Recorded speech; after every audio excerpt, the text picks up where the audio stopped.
Le gouvernement tient-il si bien les rênes en matière budgétaire? Pas si sûr. La programmation à moyen terme promet un retour à un léger excédent à partir de 2022. Ce serait une première depuis plus de 40 ans. Mais à y regarder de plus près, on se dit que la France est encore bien loin d'être sortie de la zone de risque. Les pressions à la hausse du déficit, on les voit bien.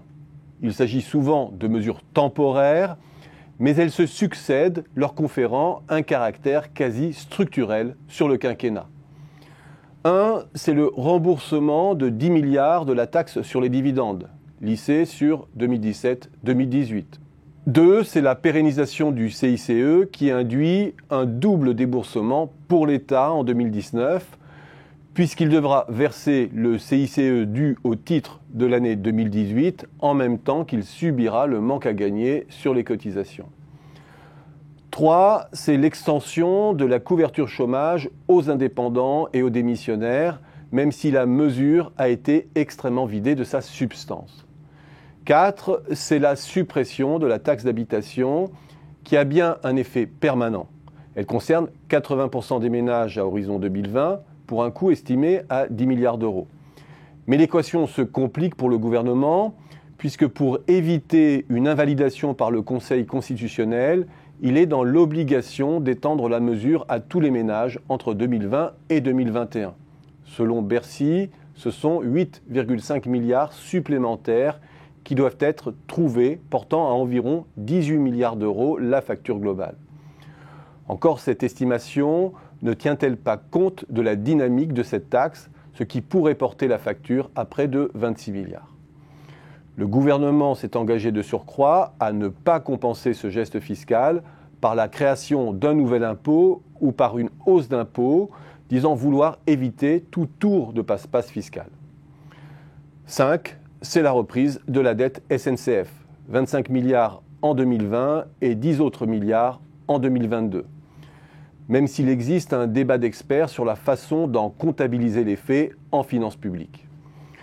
En dépit de tout cela, le gouvernement pronostique, on l'a dit, un retour à l'excédent en 2022 pour les finances publiques sur fond de léger retrait de la fiscalité. Pour y parvenir, cela suppose d'importantes mesures d'économie budgétaire. Et c'est là que le bât blesse. Car pour faire disparaître le déficit, il promet de réduire la dépense publique de 4 points de PIB. Or, les grandes sources d'économie, on ne les perçoit pas bien encore.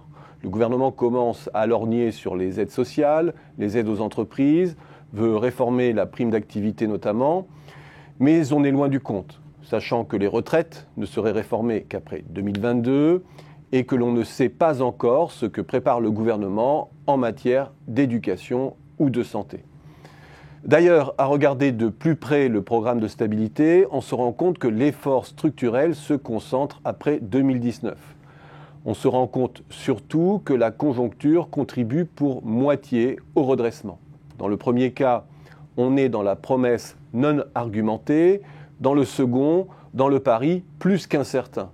Celui que la croissance cheminera au voisinage de 1,7% tout au long de la période, sans parler de l'inflation qui devrait se normaliser à 1,7-1,8% à moyen terme. Le pari est loin d'être gagné et l'on comprend mieux pourquoi le gouvernement a récemment douché les espoirs des entreprises de voir réduire les impôts sur la production. Et l'on se demande enfin et surtout quelles sont les marges de manœuvre de ce gouvernement lorsqu'il prétend acheter ses réformes en indemnisant les perdants.